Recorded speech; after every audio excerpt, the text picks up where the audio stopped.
બનાસકાંઠામાં કાંકરેજ તાલુકાના થળી જાગીરમઠ વિવાદમાં આવ્યો છે। થળી જાગીરમઠના મહંત જગદીશપુરીનું નિધન થતાં નવા મઠના મહંત તરીકે બેસાડવા માટે દેવ દરબાર જાગીરમઠના મહંત બળદેવનાથ બાપુ અને થરા રાજવી પરિવાર દ્વારા જાગીરમઠના ઇતિહાસ અને પરંપરા પ્રમાણે નવા મહંત તરીકે શંકરપુરીની ગાદીપતિ તરીકે નિમણૂક કરાઈ છે। જોકે શંકરપુરીની નિમણૂક થતાં સ્વર્ગીય મહંત જગદીશપુરીના ભત્રીજા અંકિતપુરીને મઠની બહાર ગૌસ્વામી સમાજ દ્વારા ચાદર વિધિ કરી થળી જાગીરમઠના મહંત બનાવી દેવાયા, જેમાં મામલો ગરમાયો અને અત્યારે થળી જાગીરમઠ અને તેના મહંત શંકરપુરી પોલીસ અને એસઆરપીના બંદોબસ્ત હેઠળ છે। અત્યારે આ મઠમાં કોઈને દર્શન કરવા માટે પ્રવેશ આપવામાં આવતો નથી અને બે પક્ષ સામસામે ના આવે જેને લઈને એસઆરપી ગોઠવી દેવામાં આવી છે।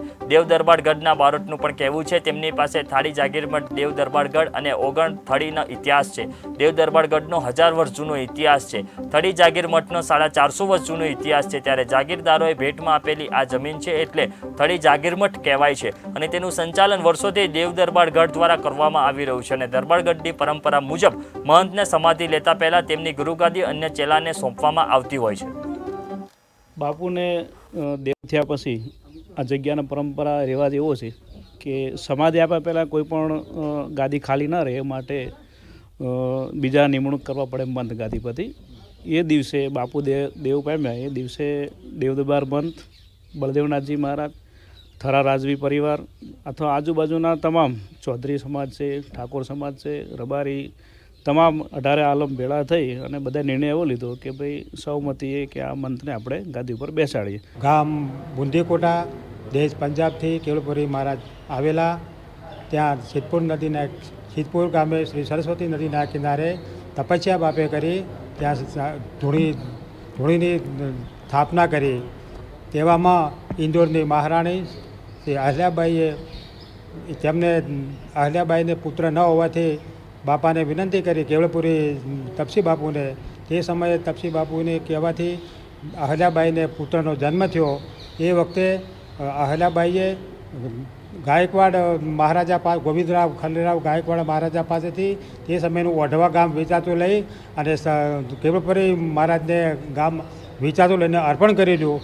ત્યાં પછી તેમને કેવળ ઘાટ બંધાયો અહલ્યાબાઈએ અને ત્યાં જે કેવળપુરી થળી મઠ રહ્યો એ જાગીર મઠ એટલા માટે કહેવાય છે કે થરા સ્ટેટ રાજવી દરબારો દ્વારા એ મઠનું નિર્માણ કરવામાં આવ્યું હતું અને ત્યાં જે 3 ગામ એને અર્પણ કરવામાં આવ્યા હતા। એટલે જેની પાસે ગામો હોય એને જાગીર કહેવામાં આવે છે, એના કારણે એ મઠને જાગીર મઠ કહેવામાં આવે છે।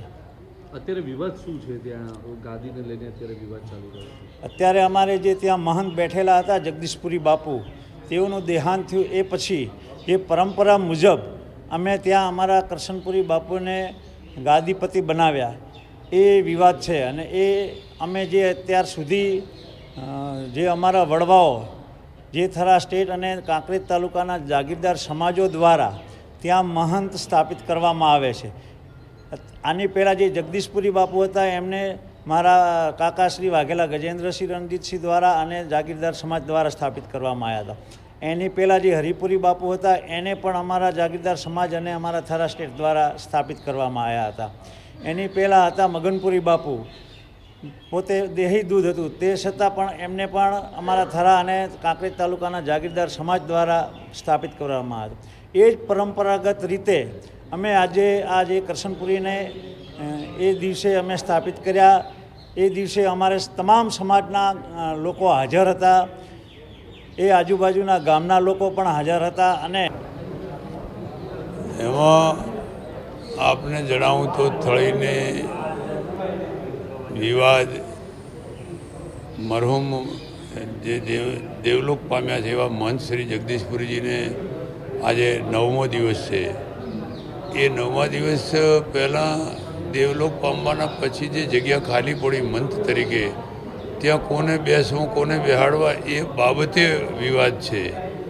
બહારના લોકો જે કંઈ રજૂ કરી રહ્યા છે એ એમને જે બીજાને બેહાડવાની વાતો કરી રહ્યા છે એ બાબતનો વિવાદ છે। ગાદી આને બેહાડો, જ્યારે બેસાડવામાં જે કંઈ તે પ્રોટોકોલ મુજબ બેસાડી દીધા છે। થળી 1008 મહંત જગદીશપુરી બાપુ દેવ થઈ ગયા, એના પછી એમની જે આપણે સમાધિની વિધિ થાય એના પહેલાં રાજ પરંપરા મુજબ અને રાજગાદી મુજબ એમને સમાધિ આપતા પહેલાં નવા મંથની જે વરણી કરવાની હોય છે એ પ્રમાણે એ દિવસે ત્યાં સાધુ સંતો પણ હતા અને જે તે વખતમાં જે થરા સ્ટેટ કે થરા સ્ટેટના રાજવીની હાજરીમાં જ અગાઉના પણ ગાદીભિષેકો થયા છે.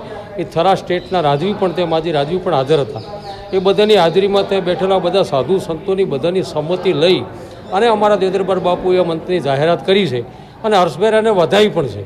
આની અંદર એવું છે સાહેબજી કે જે દેવદરબાર જાગીર મઠ અને થળીર જાગીર મઠ આ બે વર્ષોથી એકબીજા ગુરુ શિષ્યના નાતે એ સંકળાયેલા છે. તમારે સંસારીઓમાં જેમ બાપ દીકરા હોય એમ અમારે ફકડોમાં સંન્યાસીઓમાં ગુરુ શિષ્યનો નાતો હોય છે. જ્યારે એ જગ્યાની કેવળપુરી મહારાજ જ્યારે પંજાબમાંથી બુંદીકોટાથી પધાર્યા એ વખતે અમારે દેવદરબારની અંદર અમારા ગુરુ મહારાજ જે કે વાદળનાથજી મહારાજ ઓગળ મહારાજ જેને કહેવાય કે ઓગળનો અવતાર એ એમના પોતે સાધક શિષ્ય થયા અને એના પછી એમને વાદળનાથ બાપાના આદેશથી થળીમાં તપસ્યા કરવા માટે